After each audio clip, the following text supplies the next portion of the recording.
Tem umas coisas que eu venho me cobrando aqui com relação a algumas coisas que inclusive saiu no trabalho, depois eu vou ter que ler fazendo esse apanhado aí. É de coisas assim fundamentais, né? Pilares fundamentais, assim como um assunto que eu tratei no artigo que eu estou fazendo, diz respeito a essa diferença, né? Da política do Estado e da política de governo. E eu, sem querer, muitas das vezes eu falei em nome da política de Estado, querendo falar da política de Estado, usando o termo, mas a questão de conhecimento de termo também, essas coisas assim, para neófito, quem está chegando assim no estudo de ciência política, pode gerar uma extrema confusão, né? Mas infelizmente faz parte do processo entender isso direitinho. Então eu poderia estar colocando conceitos ou gerais ou na maioria dos casos de Estado, usando a linguagem de política de governo, mesmo sem querer, né, querendo dizer uma coisa e dizendo outra, né? Então, usando uma política de governo, mas querendo dizer sobre política de Estado. A grande maioria das pessoas sabem, deveria saber, né, que tem essa distinção, né? E de modo geral, assim, você tem de um lado da política do Estado essa ideia de prolongamento, né, independente de partido que seja, de perpetualidade ou algo do tipo, né? Você tem esse apreço, né, pela manutenção das coisas, né? O que tende, de certa forma, um tipo de conservadorismo em certa medida, né? E aí você pensando na soberania, né, já mudando, nós vamos chegar nele aí, não tratar cada assunto, se possível, se tivesse tempo vital para isso, desses assuntos, desmembrando todas as esferas mesmo. E esse artigo inicia isso, lógico, dando um salto, né, mas eu também não abri mão de, mesmo dando um salto, usar a antropologia. Vai ter pelo menos dois pensadores aí da antropologia, o Facchini e o Fenton, né? Para dar assim, dar maior embasamento científico para a investigação. E você tem também a ideia, né, das transações, né, diplomáticas. Então a educação seria também um forte exemplo, né? Os três pilares: educação, saúde, educação, saúde e segurança, como uma das bases aí dos elementos aí. Tanto é que no conservadorismo, né, imaginando, porque toda vez que se fala de política, não está em jogo picuinhas ou que eles chamam de personalismo, né? Está em jogo justamente o entender o Estado, como é que ele funciona, né? Ele nunca existiu. Eu posso dizer que o Estado nunca existiu, porque o Estado nunca existiu, foi totalmente sintético, poderia justificar o comunismo, sabe? Então, se ele nunca existiu, em determinado momento se instalou um caos, com o medo das pessoas, as coisas ficaram mais dinâmicas, o medo da escassez também, que geraram conflitos. Então precisou ter um senso de ordem. E aí, lógico, né, eu quero ter a oportunidade de falar sobre essa evolução disso. No artigo eu já faço uma introdução, mas depois eu vou ter que fazer um pente fino para ver quando eu usei o termo de política de governo em vez de usar de Estado. Por isso que eu estou retratando nesse sentido, assim. Hoje eu acordei pensando muito nisso hoje. Mas assim, diferente de qualquer outra coisa, você tem pelo menos o que eu me recordo, né? Depois, lógico, vai ter no contrato lá os pensadores, né, Maquiavel e tantos outros, Hobbes e daí por diante, que lógico não foram os únicos, mas os mais destacados aí. Vai ter também a criação dos três poderes e tal. Então tudo isso contribui para uma base sólida que não deixa de fazer parte da política do Estado, né? E aí tem, né, essa constância, né, de não mudar, né, ou de mudar raramente, né? Então, e existe essa ideia de pertencimento, né? Amor à bandeira, etc., né? Como se fosse um consenso nacional, mesmo existindo essas variedades aí, nuances de partidos, sabe? Independente do poder, essa troca de poder, né, se mantém de certa forma, né? E aí, continuando, você tem a política de governo agora, que aí sim ela entra e aí vai atuar na esfera das mudanças de acordo com os partidos, que vai tender para uma ideia mais progressista ou mais trancada das coisas, né? Teria também inúmeros exemplos aqui para falar sobre isso, mas, por exemplo, uma das evidências, talvez a questão das drogas, essas coisas que são da esfera também, lógico que envolve o Estado, mas que podem mudar de acordo com o esclarecimento do tempo, ou mesmo a vontade de cada partido. Por isso que as pessoas votam de acordo com o que se apresenta, que essas políticas de governo são apresentadas. As pessoas comuns assim vão aderir a um ou outro. Só que o grande problema disso é que no esquerdismo eles não só querem mudar a política do governo, mas eles querem mudar a política do Estado, para que o Estado deixe de existir da forma que conhecemos, dentro dessa estrutura comum, né? Com suas leis e sua ordem tradicionais aí perenes, para transformar num Estado meio que meio volátil, assim, de incertezas, né?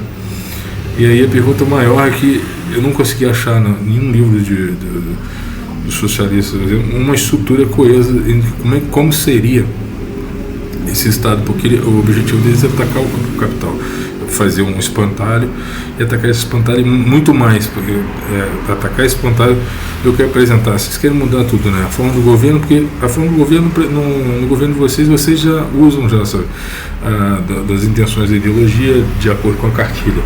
Agora na mudança da política do Estado não fica claro, nunca ficou claro. Eu jamais tive algum autor, e aí quem estiver ouvindo que me indique aí, os idiotas aí de esquerda que estiverem ouvindo porventura, me indique algum pensador que tenha colocado assim, tintim por tintim, vamos dizer assim, como é que se daria, né, a questão da política, da mudança da política de Estado.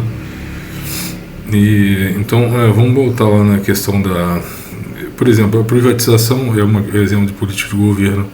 Você pode privatizar mais ou não. Você pode, a questão também dos impostos também, você pode exigir mais impostos da população ou não, sabe? E lógico, né, as eleições têm esse papel de fazer essa balança aí, sabe, de contentamento. Tanto é que quando a política de governo não está agradando a população, ela tem força através do voto para... Por isso que a esquerda não é democrática do ponto de vista de que ela é democrática enquanto permanece a estrutura da política de Estado. Mas uma vez que eles tomarem definitivamente o poder, eles vão mudar a política do Estado, consequentemente a política do governo, que eles já mudam da maneira que podem dentro dessa balança. Então não existirão mais eleições, e quando elas existirem, elas serão automaticamente fraudadas, porque vai estar em jogo a perpetuação da ideia ideológica. Então, pela primeira vez, nós vamos ter a política de governo sobrepondo a política do Estado. A ideia não é montar uma estrutura como se fosse uma casa, né, da política do Estado, das coisas permanentes, né, e a política de governo ser aquela que transita. No socialismo é uma inversão dessa política. Os anseios da política de governo transcendem a política do Estado e passam a tomar conta das intenções que nascem, lógico, do partido, não de uma pessoa. Por isso que é idiota quem pensa que o Lula, o Bolsonaro, quem quer que seja, possa tomar alguma ação relevante nesse sentido.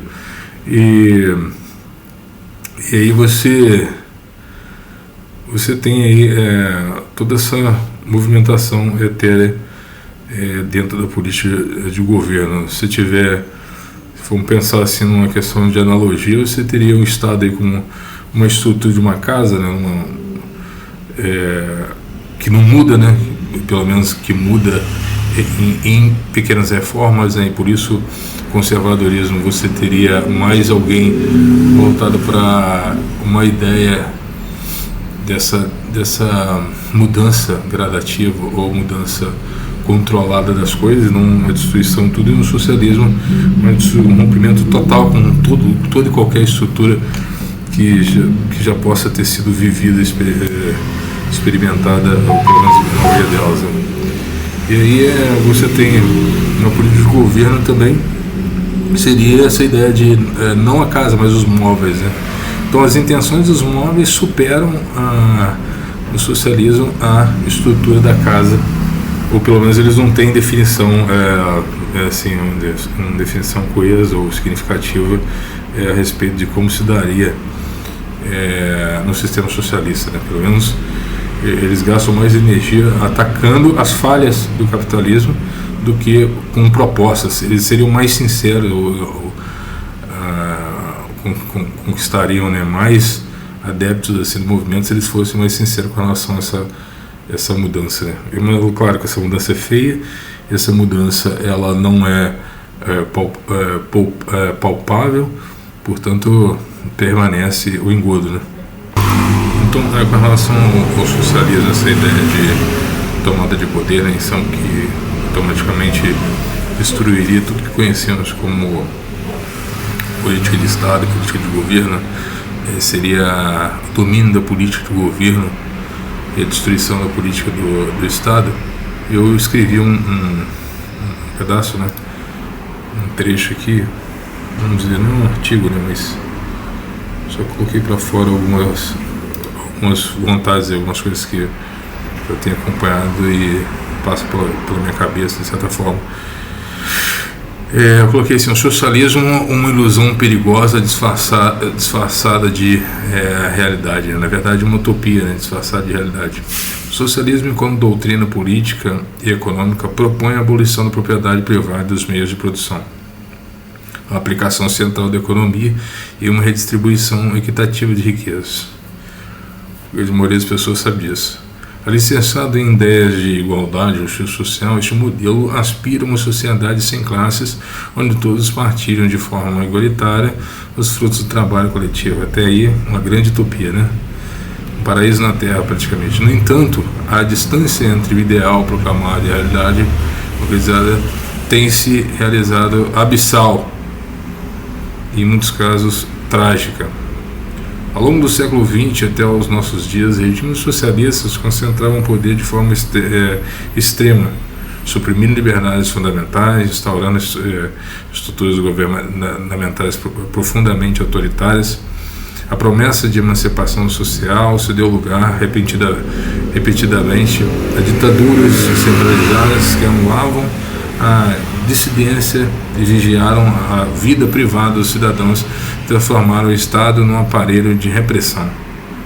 Casos como o da antiga União Soviética, de Cuba, Venezuela, constituem exemplos eloquentes de como, na prática, o socialismo resulta frequentemente na escassez, colapso econômico e dependência crônica do Estado. Um dos vícios estruturais mais evidentes do modelo socialista reside na ausência de incentivos individuais. A planificação econômica, ao eliminar a concorrência e desvalorizar o mérito, tende a produzir estagnação e ineficiência. A iniciativa privada força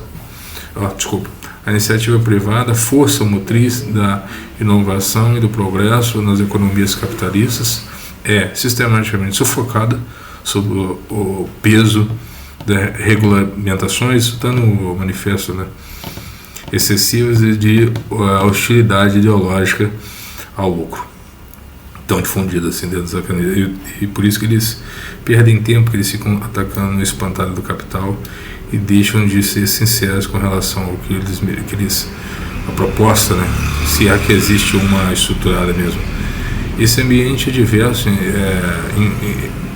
adverso ao investimento compromete não apenas o crescimento econômico, mas também o avanço tecnológico e a criação de oportunidades de emprego.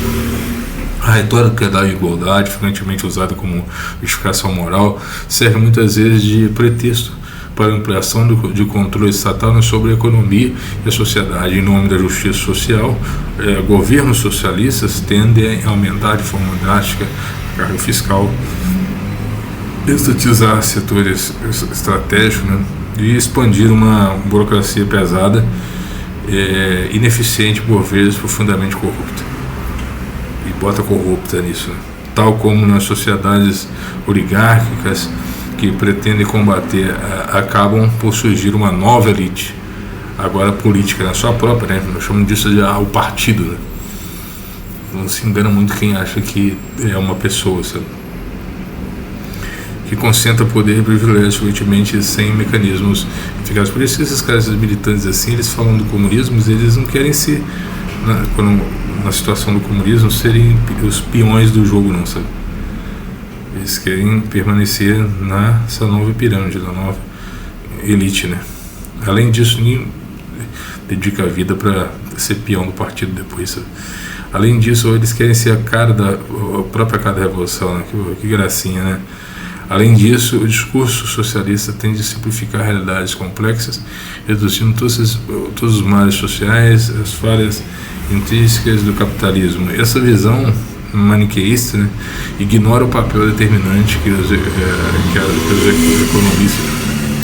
que as economias de mercado desempenham na elevação dos padrões de vida, na redução da pobreza extrema e na multiplicação das oportunidades em diversos países que optaram por modelos liberais regulados com responsabilidade. Importa, contudo, reconhecer que o sistema capitalista também enfrenta críticas legítimas, normalmente quando a concentração de riqueza, a exploração laboral em determinados contextos. Ainda assim, ao contrário do socialismo, o capitalismo permite mecanismos de correção internos, né, via inovação, mobilidade social e políticas públicas equilibradas. Modelos híbridos, como os das democracias nórdicas, né, demonstraram que é possível conjugar o mercado livre com justiça social, sem recorrer ao autoritarismo, né, ou asfixia econômica. Por fim, a persistência dos fracassos em experiências socialistas levanta uma interrogação essencial. Estamos perante de um modelo mal aplicado ou inerentemente disfuncional? As evidências históricas empíricas sugerem que as falhas do socialismo são de natureza estrutural e não meramente operacionais. Ao desconsiderar os incentivos humanos, menosprezar liberdades econômicas e colocar o Estado no centro de todas as decisões, o socialismo revela-se não uma alternativa viável, mas uma utopia perigosa e resultados previsivelmente desastrosos. Aí eu encerro, mas é isso. Não é bem um artigo, né, mas é quase que um desabafo aí em relação a isso, e aí eu fecho aqui por enquanto.